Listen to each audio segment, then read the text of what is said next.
Well, it's been several years since I have interviewed Nigel Wearne, and that was about his solo project. And today I'm talking to Nigel about his new band, Above the Bit. Nigel, it's lovely to talk to you once again. G'day.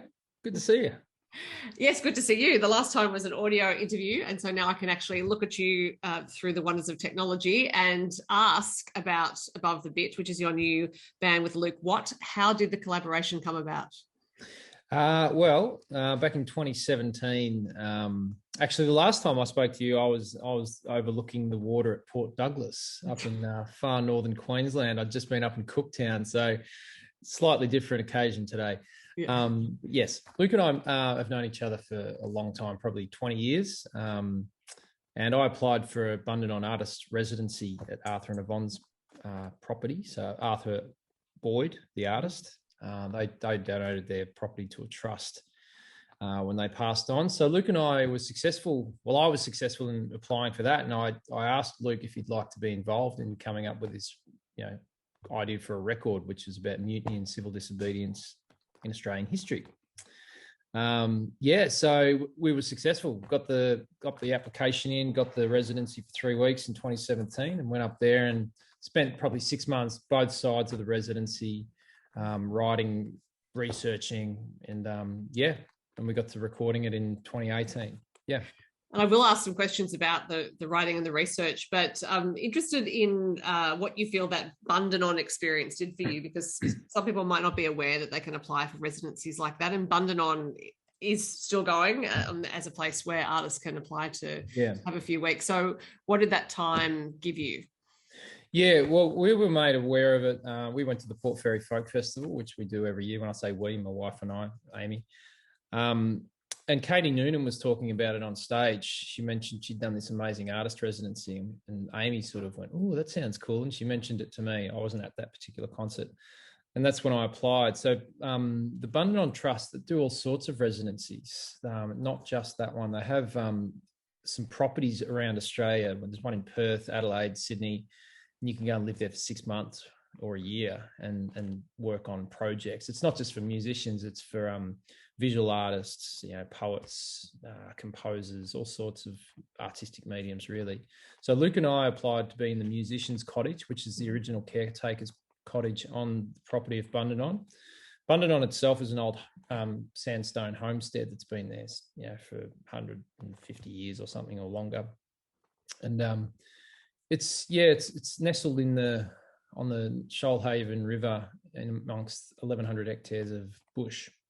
Yeah, so I think when we did it, we did it when we applied. We didn't have to pay anything. I think at the moment they've changed it slightly. You've got to pay a little bit to do it, but it's still really cheap compared to what you'd pay for accommodation to go into a 3-week residency or whatever it is. So we had access to the cottage. It had Arthur's grand piano in there. He's and we also had access to the homestead. So down in the homestead, they had a concert Steinway grand piano that we could just go and use. And we were sitting in there playing this piano, surrounded by all these Arthur Boyd paintings. And as I'd learned, the Boyd dynasty were right into pottery. That was a real passion of theirs. So there's this massive cabinet of pottery that going right back, and all these little beautiful watercolors that his mother and his grandmother had painted. Really, really good stuff. So it was a really multi-layered sort of experience to go there and do that. Very cool. And of course, there is piano on the album. So pianos were of use to you while you were there. Do you compose on piano, or do you tend to compose on guitar or another instrument? Well, I think I love this conversation because everyone's so different. Some people have their methods and that's the way they do things. But for me, whichever way it comes, I don't have a set method of writing. If I'm sitting in a piano and I come up with an idea, I come up with an idea on the piano. Likewise on any other instrument. And sometimes I'll come up with an idea on a particular instrument and transplant it over to the piano or over to the guitar from a different instrument. With this project, it made sense for me to play a few different instruments because Luke's a guitarist and he's a great guitarist. And we, in some ways, are similar guitarists. Probably the best description is he's come from the background of the blues. He was sort of got into the Delta blues early on, and I sort of come from more the folky country side of things, and we've sort of met in the middle. But it made sense for me to play piano and banjo on this record to break it up a little bit. There's a few, I think there's maybe 3 songs with me playing guitar, and then the rest is me playing banjo or banjo or piano. Yeah. And I'm not exhibiting surprise, but I am surprised because you make guitars. Guitar is a primary instrument for you in that sort of work as well as a musician. So did it feel a little unusual for you to not play guitar, or you just thought this is Luke's area of expertise and I really am very comfortable playing other things anyway? Sure. Look, to be honest, I really enjoyed playing the piano on this. I own the banjo, but the piano was really cool because I've come back to the piano. That was the original lesson I learned back when I was a kid, and I sort of parked that and went, headlong into the guitar for a couple of decades, and then I've sort of come back to the piano, which has been nice. But the banjo, the banjo's worked really well because Luke's a fingerstyle guitar player, as I am. And 2 fingerstyle guitars can be great, but I think a whole album of 2 fingerstyle guitars in this context, look, it might have been great, but I think it's better to have been broken up. I even played singing saw on this record. Wow. And yes, and I know from talking to you in the past that you do have a wide range of instruments to draw from. And I'm also interested, because you make your own instruments, in whether or not an instrument you make can suggest a song to you, for example, because obviously these instruments come from wood that you make. They have their own, I don't know, lives or essences, I guess. I'm wondering if you've ever created an instrument and thought, there's something coming to me from that piece of wood, or some ideas just popped into my head. Oh, look, for anyone who doesn't play an instrument, it might sound ridiculous. Some people might think it sounds ridiculous, but it absolutely is like that. I guess when I pick up an instrument, if it's a good one, the instrument leads me to whatever it is I feel like I should be playing on it pretty quickly often. And the guitar, I play a variety of guitars on this record. Both of us do, because we recorded with Matt Walker. He was the producer. You're probably going to get to that later, but he's one of our favorite guitarists in the world, really. For those people that don't know Matt Walker, he's amazing. He's a legend down here in Victoria. He's in a band called Lost Ragas, which tour really regularly at the moment. But he's been successful in other iterations as well. So on our track Walia, I'm actually playing Luke's guitar, an archtop guitar, but then Luke's playing one of his, Matt's archtop guitars, and Luke's got a handmade Peter Daffy guitar from down here in Southwest Victoria, and my little parlor guitar, which I built in 2015, has really been my songwriting staple since I built it. It's just really drawn lots of songs out of me. And the album you mentioned before, Drawing Circles, was really shaped by that guitar as well. And the banjo that I built as well. So it's, the banjo on this record was pretty new when I used it. I think it does guide the songwriting. What instrument or what amp you're using or whatever it is, just it's a very X factor type of thing. There's something about certain sounds. Yes, I think, anyone who plays an instrument will understand what you're talking about. But I will go back to the songwriting now, which is, as you said, this is an album which is a collection of true tales of mutiny and civil disobedience. And you had that in mind when you first went to Bundanon. So I'm wondering where that theme came from and whether you came up with it or Luke came up with it or you came up with it together. The original idea, I thought of the original idea listening to Philip Adams on Radio National, his show Late Night Live, which I often tune into that because I find them really interesting, eclectic interviews. And he did this sort of loose theme one day on mutiny, it's very loose theme. But I thought to myself, gee, that'd be a really cool loose theme for an album. Because it's sort of, from a maritime perspective, it's been done. But I thought, if you extend that to civil disobedience and evading control in some way, that could be a really chunky topic, considering our roots as a nation, as a colonized nation. And Luke inadvertently came up with the band name because he wrote this beautiful song called Arthur Kelso's Lament, which is about a story about what I think is the USA's largest military mutiny ever, and if not ever, one of their biggest ever. which happened on Australian soil in 1945 up in Townsville. Some African-American soldiers were building an airfield and getting treated pretty miserably by their white superiors, and they opened fire, like braided the munitions and opened fire on their superiors. Went and a battle ensued for 8 hours. So Luke, long story short, Luke wrote a story about the farmers whose property this happened on, and his horse. He took a little creative license and thought about this horse that would probably have post-traumatic stress from having experienced something like that. And there's a line in the song, the horse going up above the bit, which is a horse riding term for a horse lifting its head to evade contact with the bit between its teeth as a means of evading control. And I suggested to Luke, hey, why don't we make that band name? Because I didn't actually know that term. Luke's got some horse enthusiast sisters, and he used them as a brains trust to write this song. So that's where the band name comes from. Yeah, well, that actually was one of my questions. So there you go.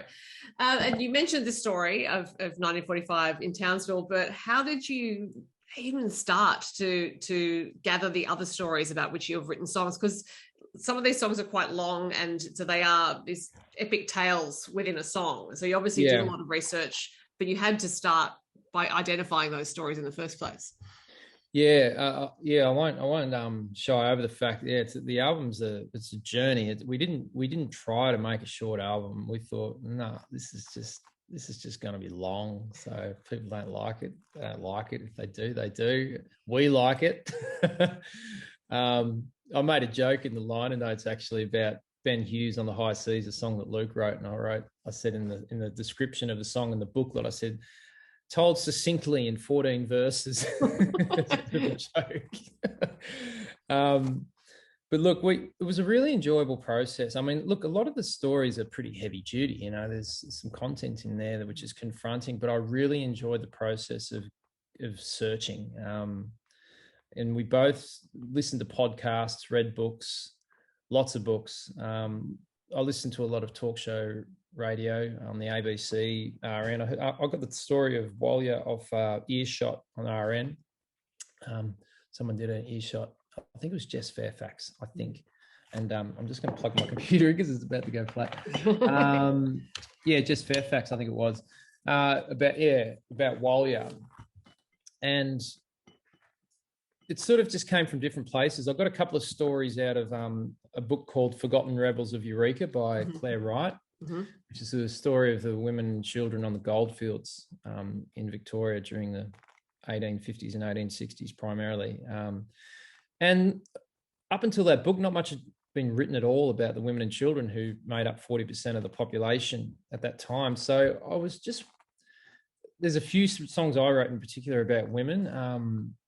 And the reason I wanted to do that is not strictly because it was stories about women, but just about telling stories that have been neglected, you know, and it, by default, women's stories, particularly in our history, have been neglected.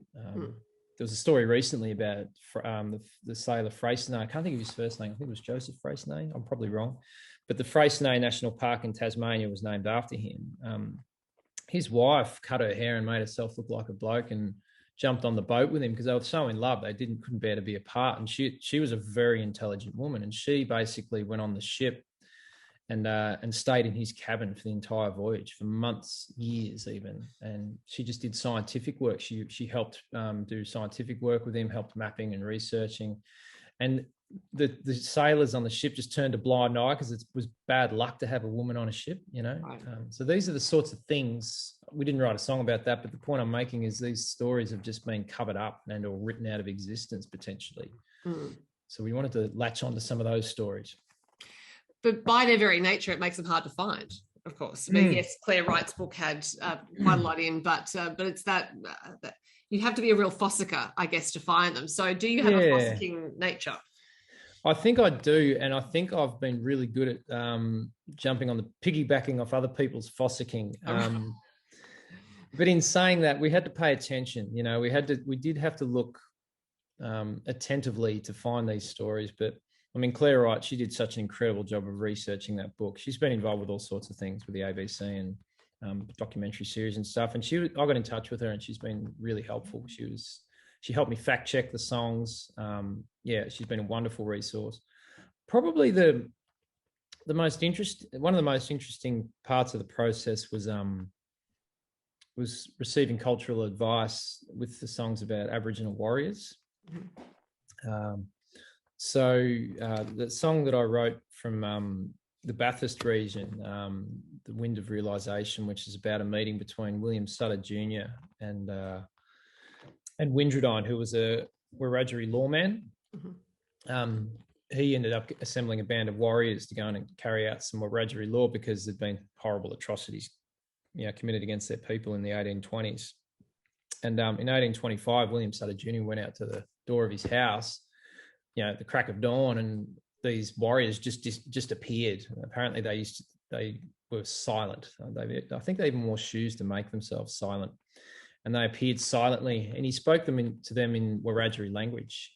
William Sutter had taken the time to learn the language, which I found really powerful when I heard that story. I actually heard Stan Grant talking about it again on Late Night Live, actually, but that story is also on the documentary First Australians. And as part of receiving permission to write about that story, I ended up meeting Uncle Bill Allen from Bathurst. He's a direct descendant of Windradine.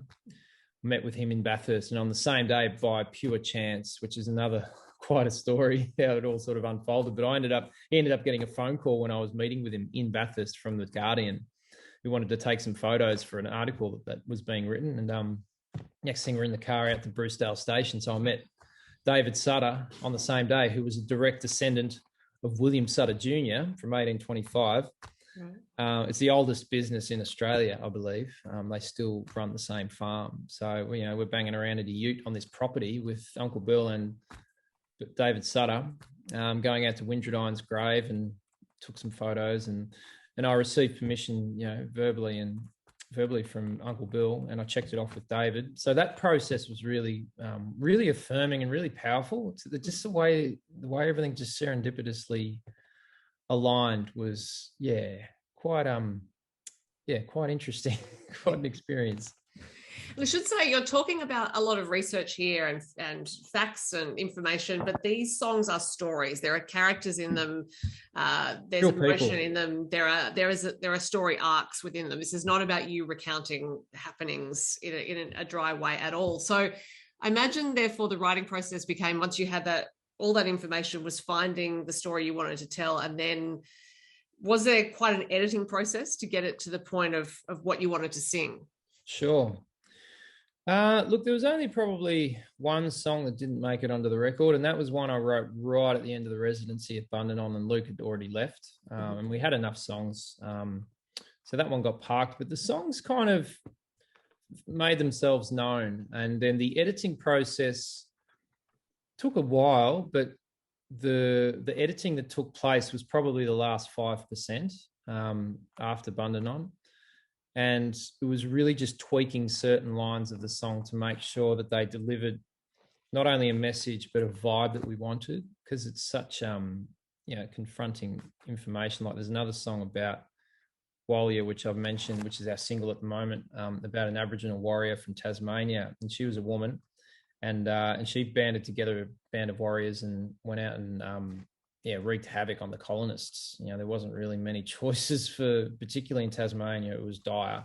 Mm-hmm. So, with a song like that, someone who was so formidable and such a, amazing warrior, but with such heavy content, we wanted to present a story that we wanted it to be digestible and something that people could absorb. And we didn't want to focus in on just the bad stuff. Like I mentioned with Windradine, I wanted to focus in on the fact that this young Scottish 18-year-old kid had bothered to learn the language upon the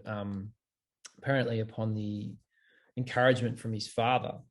So, don't treat these people badly, respect them, and the Aboriginal people were more than welcome on Brucedale Station from as soon as that family took it over. That was about the only place in the whole region that was safe for them, as far as I know. So focusing in on the stories that provide some sort of way of informing perhaps how we move forward as a nation, owning our history, whatever that history is, going, okay, this is what's happened. We don't have to, we didn't do it, but we are, the life we have is the product of everything that's gone down, good, bad, or otherwise. So, if it can be in some little tiny piece or some tiny seed that can be planted that may inform how we could move forward, I think that's a good thing, And I don't want to preach. Both Luke and I didn't want to preach on this record. We wanted to tell stories and plant seeds and ideas, and make it just fun, a good record. We want it to be, a cool record to listen to. Like, there's some pretty cool musical moments on there, I reckon. I would agree with that assessment. And also, you mentioned that the songs are long, but it's not as if they're labored. So, at no point have I sat there listening to it thinking, oh, that song's really long. It's more following the story of what's going on in it, and then realizing that perhaps, yes, it is a longer song than the average pop song on the radio. But it's all to a purpose. And also musically, you've constructed them so they're constantly interesting. There's often not necessarily a conventional structure, but there is structure, but not in the way we'd expect of verse, chorus with every single song. So there's that sense of curiosity, I guess, that you bring up in the listener, which is, where is this going next? What is this story?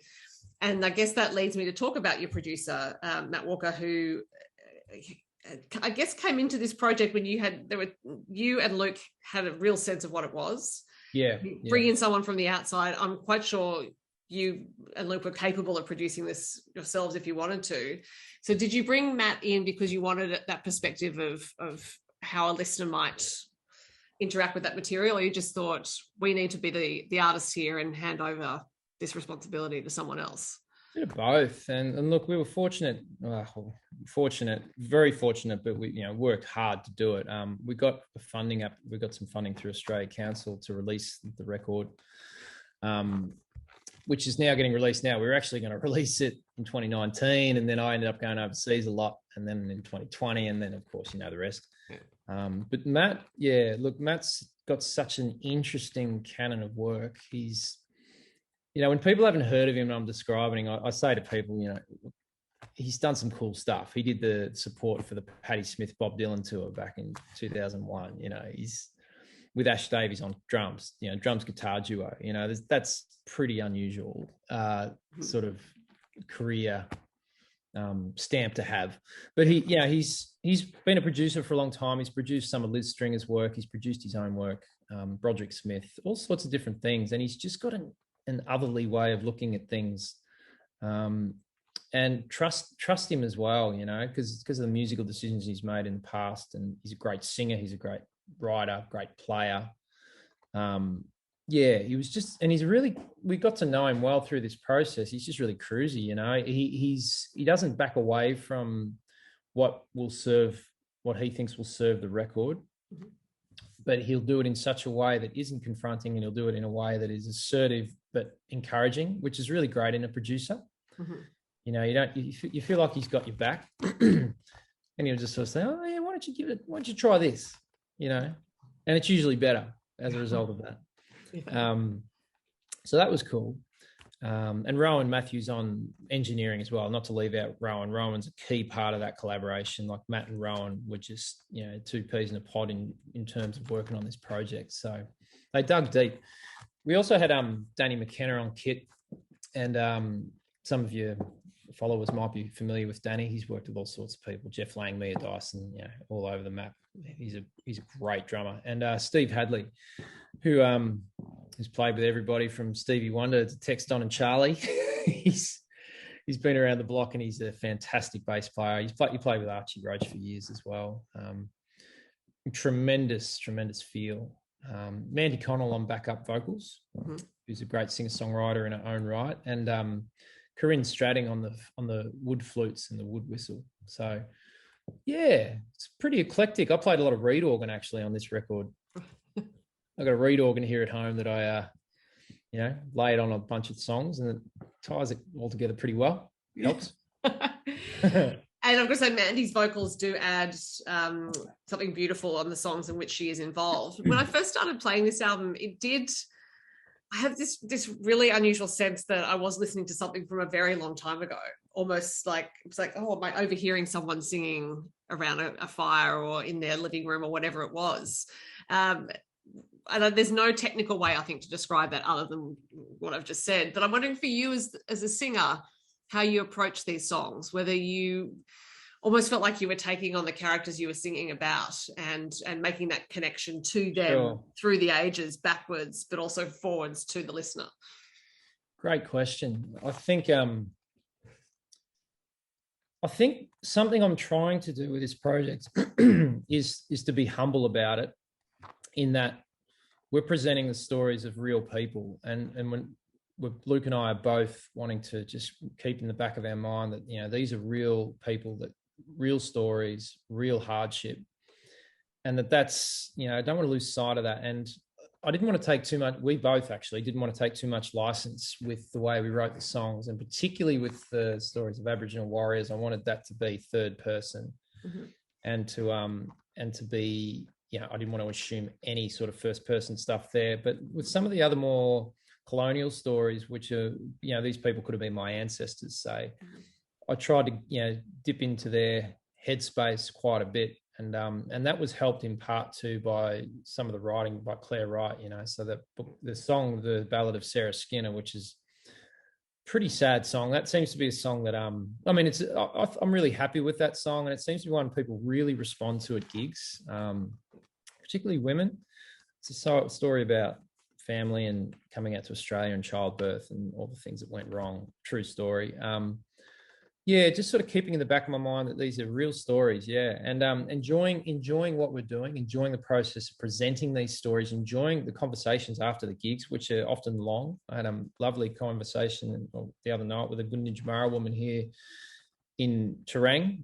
We chatted about the songs with the Aboriginal content, and that was really affirming for me, because, you know, as I said to this person, I said, I want this to be helpful. I want this to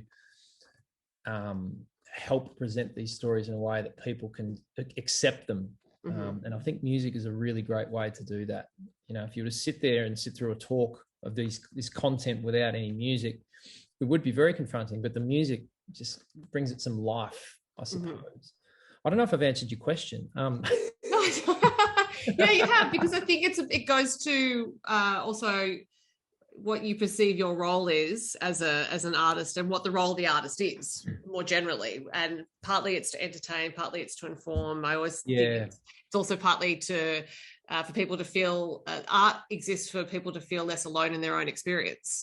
Is a big factor in why people go to music, go to books, and it can be a mixture of the elements in one piece of art, or it can be just one that they're looking for. And I think when you step onto a stage, you embody all of those things. It's different to writing a book where the author can sit behind the book and do that, but you're there in person and people can come and speak to you. So you do take on multiple mantles. And as the singer, more than other band members, you're the focal point for any feedback that comes your way. So I suppose it's just, I was more trying to find out what you felt that role was, because it's a responsibility. Yeah, Luke and I had a lot of conversations about it. I mean, if it's not clear to the listener just now, they're like, Luke sings 5 of the songs, or 6, I can't remember exactly. It's about half and half. Sorry, I think I misinterpreted how many songs he was singing. Yes. Oh, no, I just couldn't remember if we'd spoken about it. But so Luke and I had conversations about that before, during, and after our artist residency, and that discussion's ongoing. Just talking about, and when I said before, you know, that last 5%, a lot of that tweaking was to, in those songs, to finish them off, was to ensure that we weren't taking too much creative license. I'm one of those people, when I watch a film, like I'll use an example of a film about Jimi Hendrix. There was a film that came out a while ago with Andre 3000 in it, I think it is. It's about Jimi Hendrix, and I watched it, and there was one part in the film where there was some violence of Jimmy that committed against one of his girlfriends, and I thought, I don't buy this. And I looked it up, and it didn't actually happen. And the woman who was supposedly getting beat up lives in Australia. She's Australian, and she wasn't consulted for the film, and she wanted to be consulted. She pleaded to be consulted, and then they made out Jimmy to be this violent person against her, which actually didn't happen. And I was so angry that, you know, the audience have been cheated into thinking that. For the sake of this, you know, adding it into the story. And that sort of stuff really bugs me. That sort of creative license where you can paint someone to be something that they're not. And I really did not want to do that with this project. I wanted to make sure that it stayed true enough that the creative license we took could be received by people who are pretending that, you know, people who were in these songs were in the audience almost. Right. You know what I mean? Yeah. Or descendants, because oftentimes, you know, I might have a descendant of someone in these stories come up to me after a gig and go, actually, that was my great grandfather or something. Yeah. That's important to me. And it's important to Luke too. So yeah, it's a worthy question. I'm not sure how other people go about this stuff, but that's just the way I've gone about it. Well, it is a singular project. I think that's the other thing, is that perhaps even things you knew to be true when you were releasing your previous albums aren't necessarily true of this project, because it is a particular piece of work. I don't know if you and Luke are planning to continue writing songs in that vein, but this certainly feels like a self-contained work in that. Yes. You know, as you said, there's only one song you left off it. But yeah, that's a comment more than a question, I think. Yeah, well, look, in answering the question from that comment, it's look, we probably may make another record, you know, and then we've already had discussions about what the theme could be. I think Above the Bit will probably be a different theme each record. I mean, we could write songs about mutiny and civil disobedience for the rest of our careers if we really wanted to, but I feel like we can branch out. Yeah. I feel like you may have the capability to do that. Absolutely. Yeah, maybe we could do a Wiggles tribute album or something. I don't know. There's lots of other stuff we could do. Yeah. In the meantime, and I've had you talking for a while, so I will wrap this up. Above the Bit is the name of the band and the name of the album. It's a really extraordinary piece of work, and I feel like if I listen to it 100 times, I'm still not going to hear every detail that's in it. So I'm going to keep listening. Great. It's musically, lyrically, it's a fantastic achievement. So thank you very much for creating it. Thanks, and it was wonderful to talk to you about it. Yeah, wonderful. Thank you. Thanks.